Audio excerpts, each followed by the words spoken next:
जब धरती चीर कर निकलता है लोहे का पत्थर और मिलता है मोंगिया के जोश से, फिर तपता है, पिघलता है और बनता है फौलाद। अब होता है सरिया सारी खूबियों के साथ। मोंगिया स्टील, मजबूत देश का मजबूत सरिया। तो ब्रेक के बाद आप सभी का एक बार फिर स्वागत। आप देख रहे हैं नया सवेरा। नया सवेरा में आइए बात कर लेते हैं खेल जगत की खबरों की। देखते हैं स्पोर्ट्स ट्रैक। और इन दिनों लद्दाख में खेलो इंडिया विंटर गेम्स का आयोजन किया जा रहा है। इस बार देश भर से 1000 से ज्यादा खिलाड़ी बर्फीले मैदान पर अपने खेल के हुनर का प्रदर्शन कर रहे हैं। और आज इस कड़ी में आइस हॉकी का इवेंट आयोजित होगा, जहां पुरुष और महिला वर्ग के मुकाबले खेले जाएंगे। लेह के कई स्थानों पर आयोजित होने वाले इन खेलों में स्पीड स्केटिंग और शॉर्ट ट्रैक स्केटिंग के अतिरिक्त इस संस्करण में फिगर स्केटिंग जैसे ओलंपिक खेल को भी शामिल किया गया है। प्रतियोगिता का समापन 26 जनवरी को होगा।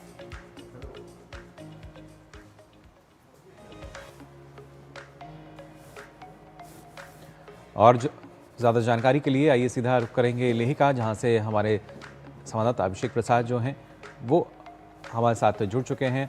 अभिषेक, जानना चाहेंगे आपसे, खेलो इंडिया विंटर गेम्स की अगर बात की जाए, अपने आप में काफ़ी महत्वपूर्ण और कैसे लगातार जो अलग अलग खिलाड़ी हैं वो अपनी प्रतिभा का यहाँ प्रदर्शन कर रहे हैं। जी मुकुल, खेलो इंडिया विंटर गेम्स की शुरुआत जो है बड़े ज़ोर शोर से हुई। कल यहाँ पे एनडीए स्टेडियम में आइस हॉकी का जो शुरुआत हुआ, जहाँ पे इंडियन आर्मी और हिमाचल प्रदेश की टीम, जो कि दो की बहुत ही मजबूत टीम है जब विंटर स्पोर्ट्स की बात की जाए, तो उन्होंने बहुत ही अच्छा खेल दर्शाया। और जब भी हम खेलो इंडिया की बात करते हैं तो खेलो इंडिया ने जो गवर्नमेंट खेलो इंडिया लाई 2018 में, उसके बाद से जो स्पोर्टिंग इको लैंडस्केप है इंडिया में, जो इकोसिस्टम है वो काफ़ी मजबूत हुआ। सरकार ने अब खेलो इंडिया यूथ गेम्स, खेलो इंडिया यूनिवर्सिटी गेम्स, अब विंटर गेम्स है। कुछ दिनों पहले बीच गेम्स भी आयोजित हुआ और आने वाले टाइम पे ट्राइबल गेम्स का भी आयोजन होने वाला है। तो जो खेलो इंडिया का जो इंफ्रास्ट्रक्चर है वो काफ़ी डेवलप हो रहा है। इसका मेन उद्देश्य यही था कि जो भी यंग एथलीट्स है जो कि गांव से आते हैं या फिर उन जगहों से आते हैं जहां पे खेल का उतना बड़ा जो इन्वायरमेंट है वो नहीं है, उनको प्रदान किया जाए। और इसी तरह खेलो इंडिया विंटर गेम्स को बढ़ावा देने के लिए सरकार ने जो है खेलो इंडिया विंटर गेम्स की शुरुआत की आज से 6 साल पहले, और अब ये आज इस छठा संस्करण है और ये जो है तीसरा संस्करण है जब लद्दाख में ये जो खेलो इंडिया विंटर गेम्स है वो आयोजित हो रहा है। और आप देख सकते हैं मेरे पीछे जो पहाड़ है वो यहाँ पे कितनी ठंड है, और जो टेम्परेचर है वो -10 के दरमियान अभी है। और इस चैलेंजिंग कंडीशंस में एथलीट्स यहाँ पे आते हैं, कई दिन पहले आते हैं, ताकि इस जो क्लाइमेटिक कंडीशंस हैं उसमें ढल सके और इस गेम्स में हिस्सा ले सकें। और वहीं अभिषेक, फिगर स्केटिंग को इस बार पहली बार शामिल किया गया है विंटर गेम्स में। किस तरह का रोमांच फिगर स्केटिंग को लेकर आप वहां पर खिलाड़ी और जो दर्शक हैं उनमें देख रहे हैं? जी बिल्कुल, फिगर स्केटिंग इस बार जो कि एक ओलंपिक स्पोर्ट है उसको इस बार खेलो इंडिया विंटर गेम्स में शामिल किया गया है।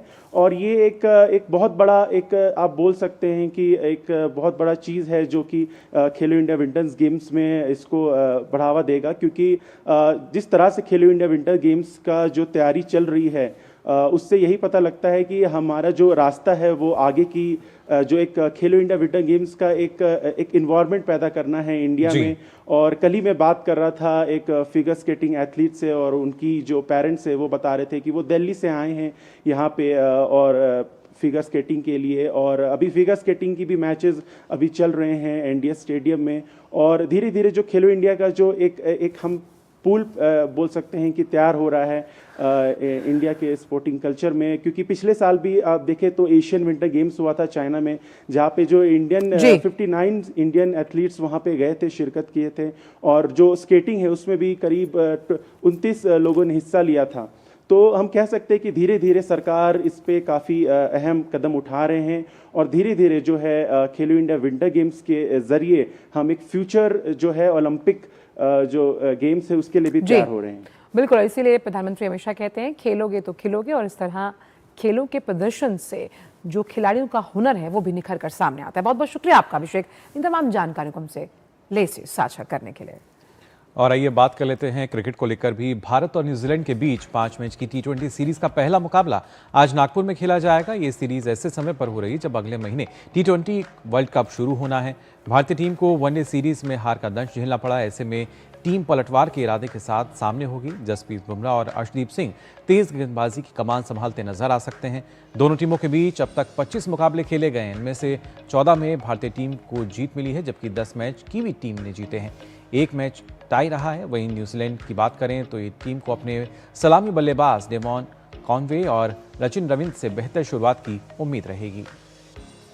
और इसी बड़ी खबर पर बात करने के लिए हमारे संवाददाता गौरव कुमार जुड़ गए हैं। गौरव, तो नागपुर में अगर हम बात करें क्रिकेट का जो रोमांस है और रोमांच खिलाड़ियों के प्रति, वो चरम पर होगा आज जब दोनों बड़ी टीमें मैदान पर उतरेंगी। बिल्कुल अचल चरम पर होगा, लेकिन इसके साथ ही साथ एक बात और होगी और वो ये होगी कि किस तरह से भारतीय टीम जो है वो T20 वर्ल्ड कप से पहले अब इस सीरीज को लेती, क्योंकि ये अब एक तरह से कहना चाहिए कि टीम की अग्नि परीक्षा के तौर पर सामने होगा। वनडे सीरीज आप हार चुके हैं, लेकिन T20 वर्ल्ड कप से पहले आपको ये एक अहम सीरीज मिली है जहां पे आपको अपनी जितनी भी कमियां हैं उनको दूर करना होगा। खास तौर से हमने देखा है कि सूर्य कुमार यादव जो कि कप्तान है भारतीय टीम के, वो फॉर्म में नहीं है। तो ऐसे में उनको अपना जो फॉर्म है उन्हें वापस पाना होगा।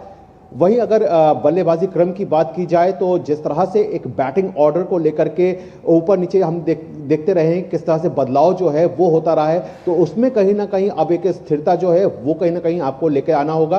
अच्छी बात यह है कि अब हार्दिक पांड्या, जसप्रीत बुमराह जैसे दिग्गज खिलाड़ी जो हैं वो इस मुकाबले के साथ अपने आप को वापस लाएंगे। T20 के साथ सीरीज के साथ अपने आप को एक बार फिर से मैदान पर वापस दिखेंगे।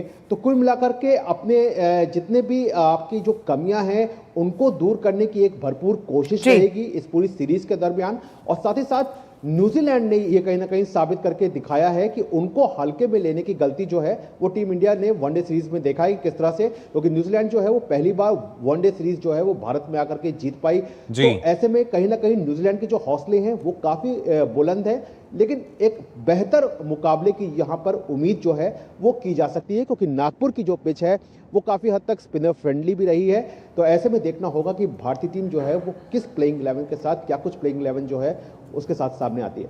जी बिल्कुल गौरव, वाकई काफ़ी रोमांचक मैच जो है हमें देखने को मिलेगा और उम्मीद यही कि जो टीम इंडिया है वो जीत से अपनी सीरीज की शुरुआत करेगी। फिलहाल बहुत बहुत शुक्रिया हमारे साथ जुड़ने के लिए। और खेल जगत की बात, खबरें अब दुनिया भर से देख लेते हैं।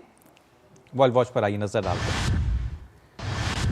रूस ने एक बार फिर यूक्रेन के बिजली सिस्टम पर बड़ा हमला किया है, जिससे कीव के 10 लाख से ज्यादा लोग अंधेरे में डूब गए हैं। आरोपों के मुताबिक इस हमले में खासतौर पर उन बिजली केंद्रों को निशाना बनाया गया जो परमाणु प्लांट से जुड़े हुए हैं। राष्ट्रपति ज़ेलेंस्की का कहना है कि रूस अब दुनिया को परमाणु तबाही का डर दिखाकर ब्लैकमेल कर रहा है। राजधानी कीव में कड़ाके की ठंड पड़ रही है और तापमान -13 डिग्री तक गिर गया है। बिजली और हीटिंग ना होने से लोगों की मुश्किलें बहुत बढ़ गई हैं और वे घरों